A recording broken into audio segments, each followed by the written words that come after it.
ইরফান, এটা তোমার আর আমার মাঝখানে শেষ দিয়া, সাইন করে দিও। তুমি যখন 2 মাস রিহ্যাবে ছিলে, আমি প্রতিটা রাত মোনাজাতে কাটিয়েছি। আল্লাহর কাছে শুধু চেয়েছি যেন সে তোমাকে অন্ধকারের পথ থেকে আলোতে ফিরিয়ে আনে। কিন্তু তোমার শরীরে যে বিষ বইছে তা আমার ভালোবাসার ক্ষমতার থেকে অনেক বেশি।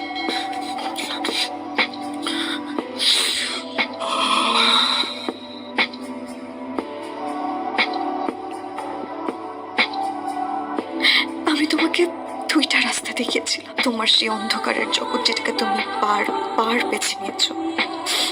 Isha, Isha, I am sorry Isha. Sorry? মানুষকে একবার বাঁচানো যায়, কিন্তু যে মানুষ বারবার মরতে চায় তাকে বাঁচানোর সাধ্য আমার নেই। নিজের সাজানো জান্নাত আমি নিজেই পুড়িয়ে ছাই করেছি। এই গুনাহ আমার, আর এই বিষাক্ত তাকদীর আমারই লেখা। আমি জানি আমার এই ধ্বংসের জন্য আমিই দায়ী, কিন্তু যে শয়তান আমার হাতে বিষের পেয়ালা তুলে দিয়েছিল তার সাথে হিসাবটা এখনো বাকি। ইরফান, আমার এখানে নিয়েছিস কেন? ইরফান, কি হয়েছে তোর? বল না ইরফান। ইরফান, আমারে মারতেছিস কেন? আমি তোর বন্ধু না, আমি কি করছি? বন্ধু তুই আমার, আস্তিনের সাপ রে তুই। বন্ধু সেজে আমার শিরায় বিষ ঢালছিস এতদিন। বন্ধু না তুই আমার, দালাল রে তুই, দালাল। আমি তোর সব টাকা ফিরিয়ে দেবো, আমারে মারতেছিস কেন? সুদী আসলে তোর যা নিছে সব ফিরিয়ে দেবো ইরফান। টাকা ফেরত দিবি তুই আমার। তোর ওই কাগজের নোট কি আমাকে সেই মুহূর্তগুলো ফিরাই দিতে পারবে যা আমি এই বিষের ঘরে হারাইছি? ফিরাই দিতে পারবি আমার মায়ের সেই শেষ সময়টা যখন আমার তার পাশে থাকার কথা ছিল? ফিরাই দিতে পারবি আমার ওয়াইফকে যে আজকে আমাকে ছেড়ে চলে গেছে? ফিরাই দিতে পারবি আমার মাকে? তোর কত টাকা লাগে আমি তোকে দেব। আমি জানি তুই পারবি না। মাফ করে দে ভাই, আমার মাফ করে দে। যা দিলাম তোকে মাফ করে, কারণ একদিনের জন্য হলেও তোকে আমি আমার ভাই ভাবছিলাম। তবে আজ থেকে তুই, তোর এই নেশা আর তোর বিষাক্ত বন্ধুত্ব সব এখানেই ছেড়ে দিয়ে গেলাম। নিজের হাতে নিজের ঘর জ্বালিয়েছি, সেই ছায়ের মাঝে কোনো আলো বাকি রয়ে গেছে কিনা জানি না। তাই আজ থেকে লড়াইটা আর দুনিয়ার সাথে নয়, বরং নিজের সাথে। ধ্বংসস্তূপের নিচে চাপা পড়ে থাকা এক মুঠো ছাই থেকে হলেও আমি খুঁজে বের করব আমার হারিয়ে ফেলা অস্তিত্ব। আয় ভাই, আমি জানতাম তুই ফিরে আসবি। শুধুমাত্র ওই অভিশাপটার জন্য আমি দেয়াল তুলেছিলাম। আজ আমার বুকের উপর থেকে পাথরটা নেমে গেছে। আমি জানতাম যে ওই ছেলে তোর যোগ্য না। কাল থেকে আমি তোর জন্য নতুন সম্বন্ধ দেখব। তুই চিন্তা করিস না মা, তোর বাবা সব সামলে নেবে। আয় ভেতরে আয় মা, আমি তো আছি তোর পাশে, তাই না? তুই চিন্তা করিস না। মা, আপু কাঁদছে কেন? এতদিন পর গ্রামে আসলি, বাসায় যাবি না নানু ভাই? এইভাবে রাস্তায় দাঁড়িয়ে থাকবি? না নানু ভাই, দূরে কোথাও চলে যাব, হারিয়ে যাব। তবে তার আগে তোমার সাথে একটু সুখ দুঃখ ভাগাভাগি করতে আসলাম। কাগজের এক টুকরা সাদা নীল নকশাকে তোর মহব্বতকে মুছে দিতে পারবে? মানুষ তো শুধুমাত্র কলম দিয়ে সই করে, কিন্তু সবকিছু লেখা আছে ওই লাউহে মাহফুজে। তোর হারানো তকদিরকে কে জোড়া দেবে নানু ভাই? একটা কথা আজ অব্দি বুঝতে পারলাম না, তোর মতো হাসি খুশি একটা ছেলে কিভাবে এই নেশার চক্রে পড়লো রে নানু ভাই? এরকম তো কিছু ছিল না নানু ভাই, সবকিছু বসন্তের বাতাসের মতো রঙিন ছিল। সময়টা আমাদের গ্র্যাজুয়েশনের শেষের দিকে। ঈশার বার্থডে ছিল সেদিন। ওই একটা দিন আর একটা ভুল ডিসিশন। তুই এটা নিজের হাতে বানিয়েছিস? হ্যাঁ। কেমন হয়েছে বল? সুন্দর হয়েছে না? কিরে ইরফান, গ্রাজুয়েশন শেষে এসে ওরই আংটি দিবি তুই? আরে জোনে ওরে দিয়ে কিচ্ছু হবে না। একই ডিপার্টমেন্ট একই সেকশনে পড়ে, কিন্তু আজ পর্যন্ত কোনোদিন হাই অব্দি বলতে পারে না। আরে আমি কি করব? আমি যখনই ভাবি কিছু বলতে যাব তখনই তো সব এলোমেলো হয়ে যায়। শোন ভাই, র্যাক ডের আর মাত্র 2 দিন বাকি। এইবার সাহস না করলে সারা জীবন শুধু আফসোসটাই পকেট নিয়ে নিয়ে ঘুরবে। শোন, তোর জন্য আমার কাছে একটা জিনিস আছে। এই নে, এটা ট্রাই কর। প্রথমে এটা খুলবি, তারপর ঢালবি। শুধু এতটুকুই, তোর কনফিডেন্স হাই করে দেবে। এইভাবে নাকে ধরবি, তারপর একটা নেবে ধরে। তখন তুই আর ইরফান থাকবি না, সুপারম্যান হয়ে যাবি। ভাই এসবের কোনো দরকার নাই, স্বাস্থ্যের জন্য কিন্তু খুবই খারাপ। বেশি বুঝোস? স্বাস্থ্যের জন্য ভালো না মানে? তুই খাইলে আজাইরে কথা কথা বলিস কেন? আমি জানি না এটা কি। I love you. মানে? আমি খেয়াল রাখবো তোমার, কখনো একা রাস্তা পার হতে দেবো না, কখনো কোনো ঝামেলায় পড়তে দেবো না। So will you marry me? এই কথা বলতে তোমার 4 বছর সময় লেগে গেল। তুমি কি ভাবছো আমি কিছুই বুঝতাম না? আমাকে কে পাহারা দিচ্ছে সেটা আমি ঠিকই বুঝতাম, তাই জন্যই এতদিন ওয়েট করছি। হ্যাঁ, মানে আমিও তোমাকে পছন্দ করি, আই লাভ ইউ টু।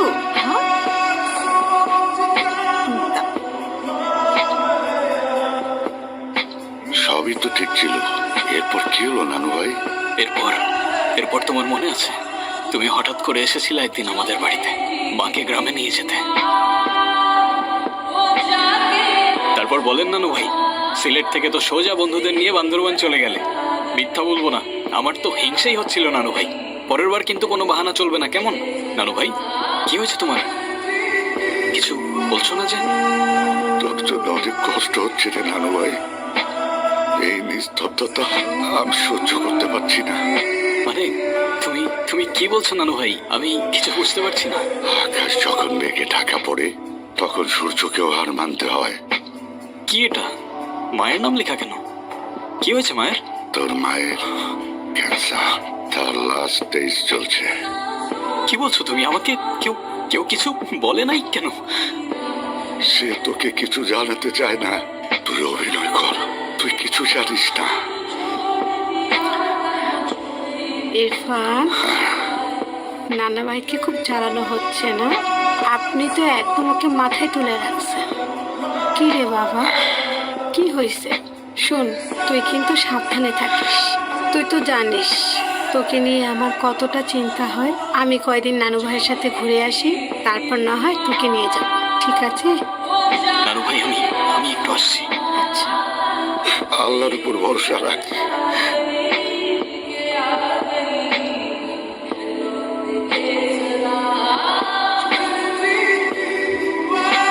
একদিকে তুমি আর মা দেশের বাইরে চলে গেলা, আর অন্যদিকে আমি জনির সাথে আরো সময় কাটাতে থাকলাম। তোকে এভাবে ভেঙে পড়তে দেখলে আমার কলিজাটা ফাইটে যায়। তুই তো তাও বাবা আমার ছায়া পেয়েছিস, আর এই জনির তো কেউ নাই ডাস্টবিনে কুড়িয়ে পাওয়া। দুঃখ বোঝা আর কেউ নাই। এই দুনিয়াটা বড় নিষ্ঠুর রে ভাই। আমি কি করব? আমি না কিছুতেই মেনে নিতে পারছি না ভাই। আমি না বুঝতে পারছি না আমি কি করব। মা ছাড়া তো এই দুনিয়াতে কেউ নেই আমার। বেচারা মানুষ তেমন বেচার ওষুধ চেনে। নে ধর, সমুদ্রের ওপার থেকে আসা ইম্পোর্টের জিনিস। একটা প্যাকেটে 5,000 টাকা হয়ে যাবে। 1 2 3 4 5, তুই পুরোটাই রাখ।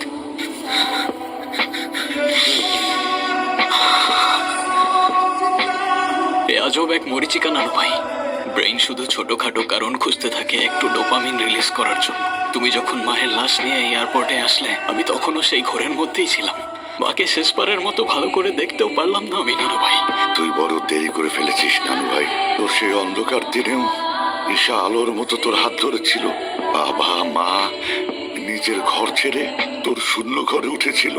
তারপর তুই 2 মাস রেহাবেও ছিলি। সবই ঠিক ছিল নানু ভাই, তারপরেও কেন নানু ভাই? মায়ের কথা খুব মনে পড়ে যে নানু ভাই। তখন আর নিজের ইমোশনগুলোকে কন্ট্রোল করতে পারি না আমি। এই একটা জিনিসই আমার মাকে ভুলিয়ে থাকতে শিখিয়েছিল আমায়। কিন্তু আমি এখন বুঝতে পারছি, আমি আমার মাকে আর ভুলে থাকতে চাই না নানু ভাই। মায়ের স্মৃতিগুলোকে ঘিরেই বেঁচে থাকতে চাই আমি। মরে যাওয়ার চেয়ে বেঁচে থাকাটাই আসল লড়াই নানু ভাই। আজ যদি তোর মা বেঁচে থাকতেন, তোর এই অবস্থা দেখে উনি সহ্য করতে পারতেন না। তোর মা তোকে জীবন দিয়ে গেছে দাফন করার জন্য না নানু ভাই। ঈশা তোকে ঘৃণা করে না, ঘৃণা করে তোর এই অবস্থা কি।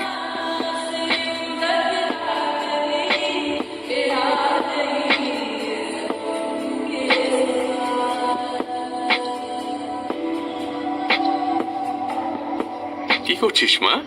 কিছু না বাবা। এখানে কতগুলো ছেলের ছবি আছে। লরেন্স রোডের চৌধুরী ভিলার ছেলে।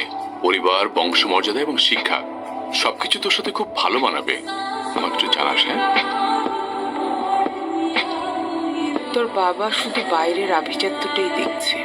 সে তোর জন্য নতুন ঘর খুঁজছে। তোর মন আত্মা সব আগের চৌকাঠেই পড়ে আছে।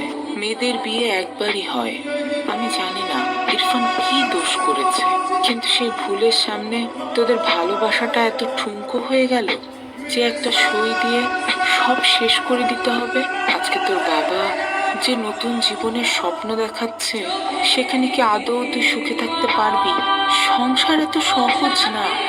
হাজার সমস্যা আসুক, তাকে উপেক্ষা করে যে স্ত্রী তার স্বামীকে অন্ধকার থেকে উদ্ধার করে আনতে পারে, আমার কথাগুলো একটু মাথা ঠান্ডা করে ভেবে দেখিস মা। না মানে কারোর বাসার সামনে আসলে ভেতরে তো যেতে বলে না। তো আমি তো ভেতরে আসতে না করিনি। না করনি, আবার আসতেও তো বলনি। বলিনি তো কি, বাড়ির সামনে আসলে কি তাকে কার্ড ছাপিয়ে ভেতরে ইনভাইট করতে হবে? নিজের থেকেই তো আসা যায়। মা, ওই দিক দিয়েও তো ময়লা হয়ে গেছে। হ্যাঁ মা, মুছবো। আরে ঈশা, ইরফান, কেমন আছো বাবা? এই, এই তো আলহামদুলিল্লাহ মা, আপনি কেমন আছেন? আমি কেমন আছি এটা তো তোমার জানার কথা। বসো বসো বসো বসো। জিজু কেমন আছো? আলহামদুলিল্লাহ, তুমি কেমন আছো? আমিও খুব ভালো আছি। আজকেই তোমাকে চিংড়ি মাছের মালাইকারি করে দেবো, তুমি না অনেক পছন্দ করো। এসবের কোনো দরকার দরকার নেই এত অত যত্নের। তুমি বের হয়ে যাও এই বাড়ি থেকে। কি আশ্চর্য, এটা কেমন ধরনের কথা? এত আবেগ আসে কোত্থেকে এই ছেলের জন্য? হ্যাঁ, কি হলো? আমি তোকে কি বলছি বুঝতে পারছো না? বেরিয়ে যাও, বেরিয়ে যাও এই বাড়ি থেকে। আমি কখনো ভাবিনি তোমার এই মুখটা আমার জীবনে দ্বিতীয়বার আবার দেখতে হবে। আমি আমার সিদ্ধান্ত বদলাবো না। একটা এতিম ছেলের কাছে আমি আমার মেয়েকে তুলে দিব না, যাদের মাথার উপর কোনো ছায়া নেই, যাদের কোনো অভিভাবক নেই, যাদের পরিবার নেই, তাদের কাছে সম্পর্কের কোনো মূল্য নেই। আমার বাবা মা নেই দেখে আপনি এটা বুঝে গেলেন যে আমার কাছে সম্পর্কের কোনো মূল্য নেই? অবশ্যই, এখানে না বোঝার কি আছে? ওর বাবা মা নেই বলে এটা কি ওর দোষ নাকি ওর অপরাধ? রাজিয়া, আমি এখানে কোনো দোষ গুণের কথা শুনতে চাইনি। আমি তোমার মেয়েকে ওর হাতে তুলে দেব না, আমার ডিসিশন ফাইনাল। আজও তোমাকে ভালোবাসে, তাহলে আমি কার কাছে বিচার দেব? ওর তো পরিবারই নেই, আমি কার সাথে আত্মীয়তা করব? ইনাফ বাবা, ও আমাকে ভালোবাসে আর আমি ওকে।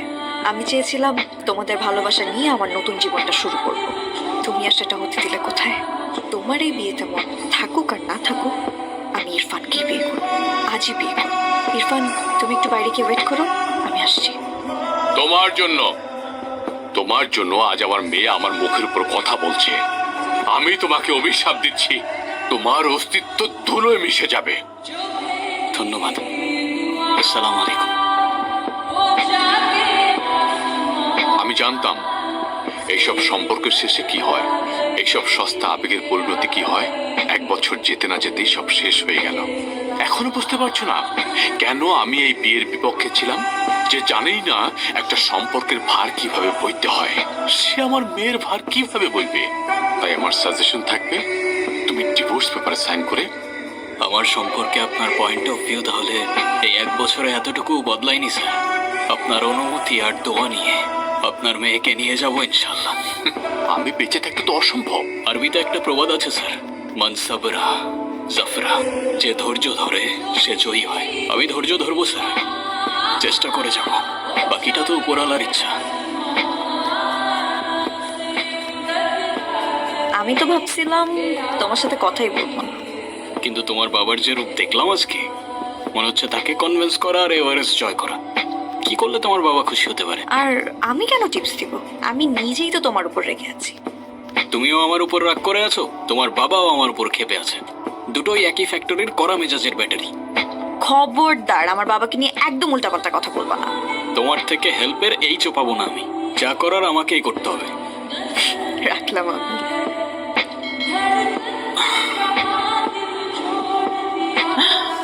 আসসালামু আলাইকুম মা। ওয়ালাইকুম সালাম। নিশি, কই তোমরা? তাড়াতাড়ি আসো, দেখো কে আসছে। এই ছেলে, গতকাল না তোমাকে আমি বাড়ি থেকে বের করে দিয়েছিলাম? আর এক পা ঢোকার চেষ্টা করবে না। জিজু, জিজু, জিজু আমার জন্য চকলেট আনছো? এনেছি তো, বলেছিলাম না নেক্সট টাইম আর ভুল হবে না। থ্যাংক ইউ জিজু। জিজু, ওই গোলাপটা কার জন্য? এই গোলাপটা, এটাও তো তোমারই জন্য। এই নাও। ও তাই? কিন্তু তুমি আমাকে গোলাপ কেন দিবে? কারণ আমি তোমাকে ভালোবাসি, তুমি আমার সবচেয়ে প্রিয় ছোট্ট বন্ধু না? ও তাই? আমিও তো তোমাকে অনেক ভালোবাসি জিজু। আচ্ছা জিজু। আমি তো তোমাদের সাথে থাকতেই এলাম, তোমরা কি আমাকে তোমাদের সাথে রাখবে? এখানের সবাই তো খুব অপছন্দ করে আমায়। এই ছেলে, তোমাকে না চলে যেতে বলছি আমি। পাপা ভেরি ব্যাড, তোমাকে আমি একটু ম্যানার শেখাতে পারলাম না। জিজু তুমি আসো তো।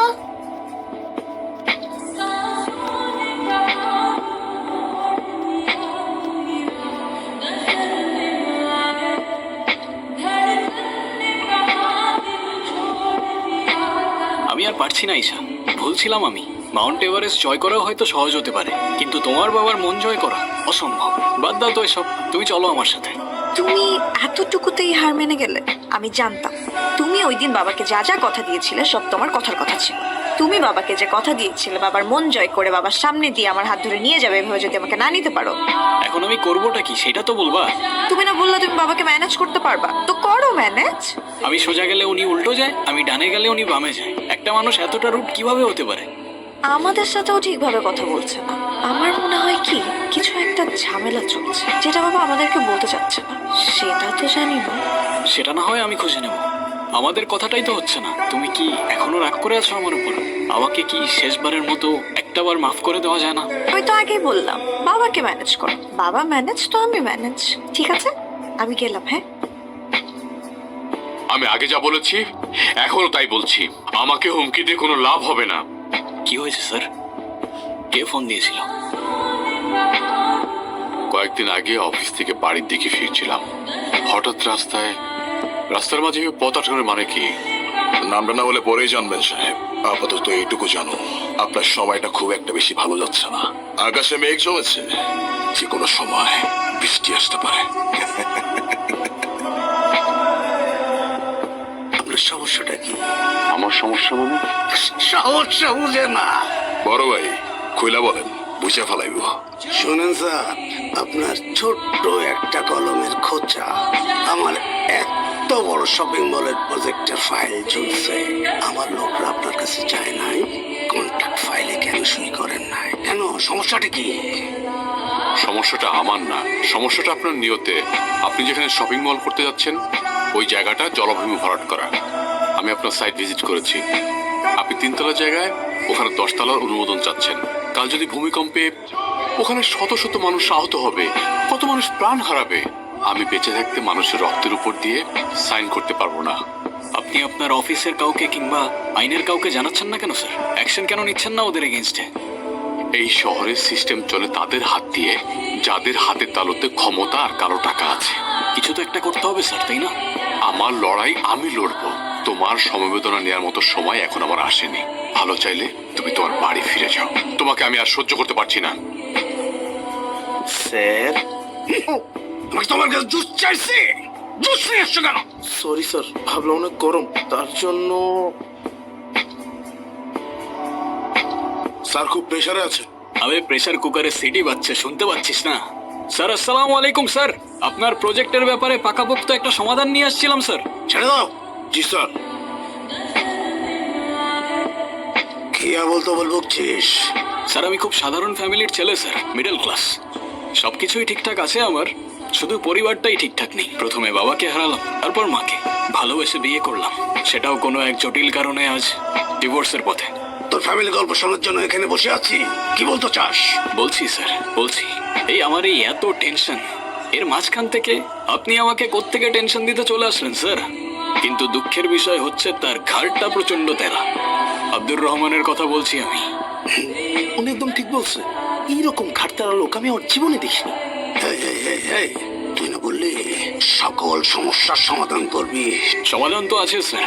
সমাধান হচ্ছে ভুলে যান ওই প্রজেক্ট, ভুলে যান ওই সিগনেচার, আর ভুলে যান ওপরওয়ালা আপনাকে অনেক দিয়েছেন স্যার।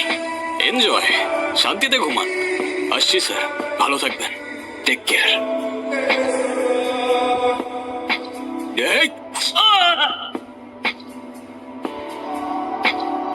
মনে হচ্ছে লজিকটা আপনার মাথায় ঠিক ঢোকেনি স্যার। আমি ভালো থাকলে আপনি ভালো থাকবেন, আর আমি টেনশনে থাকলে আপনি টেনশনে। পরের বার অ্যাকশন ছাড়া আর কোনো কথা হবে না sir. Thank you. Hello Sultan. কি হয়েছে এখানে? সবাই কোথায়? কি হলো? মা, সারা বাড়ি ভাঙচুর করে গেছে। বাবা কোথায়? তোর বাবাকে ধরে নিয়ে গেছে। কিরে, ওয়ার্নিং দিছিলি না আমার? তাই ভাবলাম আমি আর তোরে কেমনে ওয়ার্নিং দেই।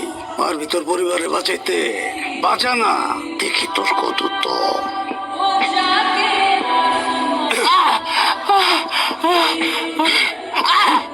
আমি আগেও বলছি, এখনো বলতেছি, আমার জীবন থাকতে আমি এই দুর্নীতি করতে পারবো না। সাইন তো আপনি ঠিকই করবেন। ওই যে আপনার সুন্দরী মেয়েটা, নাম জানো কি? ঈশা। ওর একটু টাচ করলে হাত কেটে গলায় ঝুলিয়ে দেবো সালা।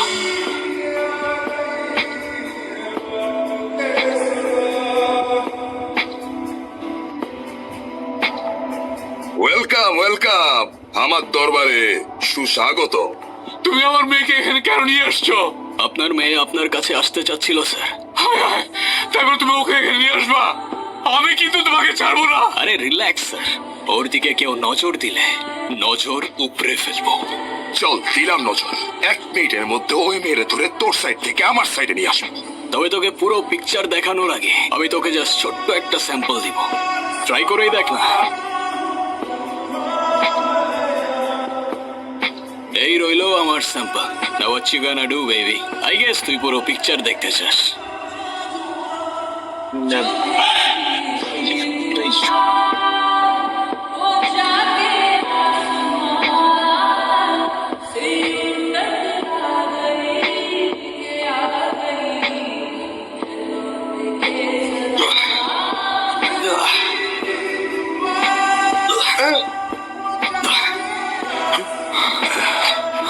এদিকে দে, তুই কার তোলে?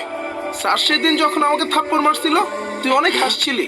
ভাই মারেন শালারে।